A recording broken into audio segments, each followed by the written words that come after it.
Morning, ladies and gentlemen. My name's Clifford Stone. I was a Sergeant First Class, United States Army. I had a secret clearance with nuclear surety. I could get the clearance that I needed to do whatever it was that was necessary for me to do at the time on special operations when I was called in on those.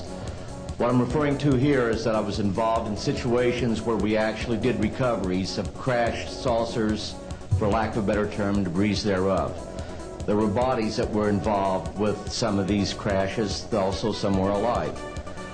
While we were doing all this, we were telling the American public there was nothing to it. We were telling the world there was nothing to it.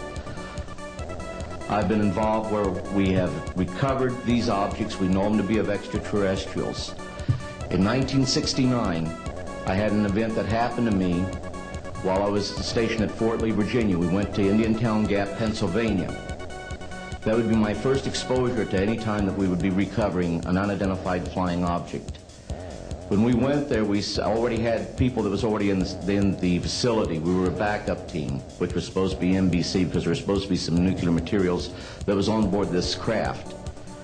Later on, most people involved would have been were to be told that there was nothing on board it. It was nothing more than just a crash of one of our aircraft. I know better, because I was one of the people that approached it with a Geiger counter to get surface readings.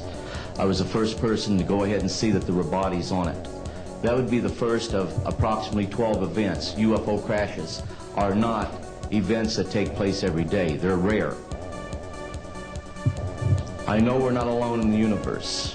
I know that the absence of evidence is not evidence of absence.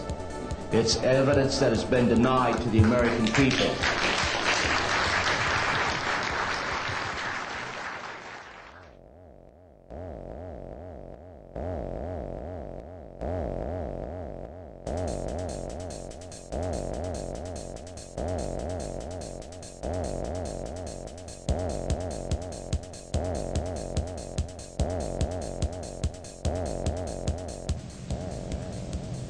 We can prove through the testimony and documents that we will be presenting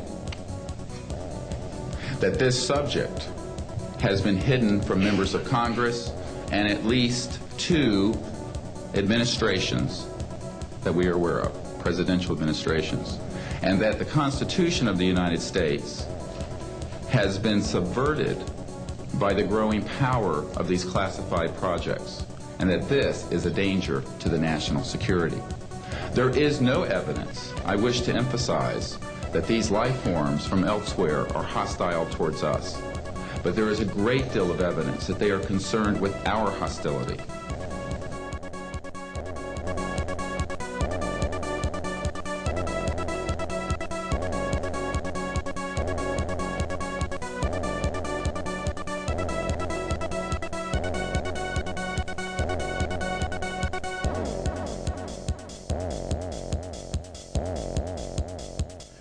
I was assigned to the 28th Air Division at Great Falls, Montana, and I was the officer in charge of the communications center there.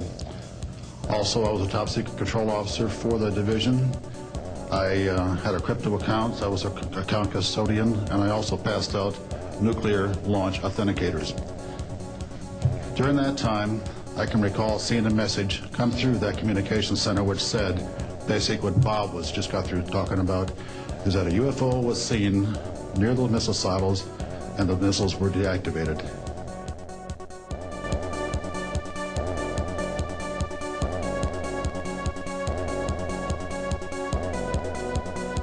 It was at night, it was dark. About 300 miles outside of Argentia, I saw a glow on the water, like approaching the city at night.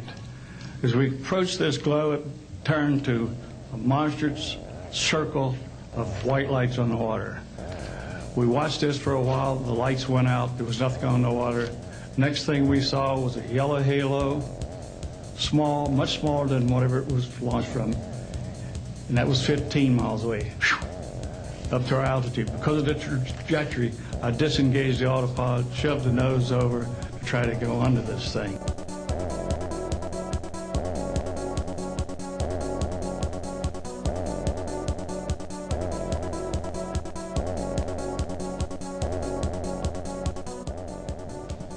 So I think my question is actually to My question is to Clifford Stone. You said that you had seen aliens on a craft that had crashed. I wondered if you could describe what they looked like. I could, but it would probably take a whole lot of time. The reason I state that, when I got out in 1989, we had cataloged 57 different species.